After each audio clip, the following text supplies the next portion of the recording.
After everything that we've done to the Alpha Wolf, I am super excited to finally experience it on the road.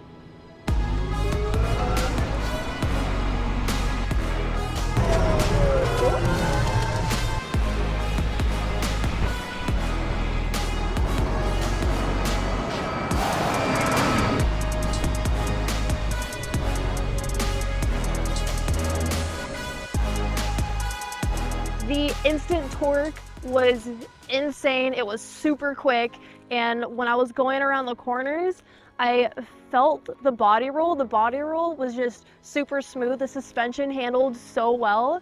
I would definitely own one in the future, and I just love the overall look of it because it's such a futuristic look. I'm super stoked for this electric truck to come out.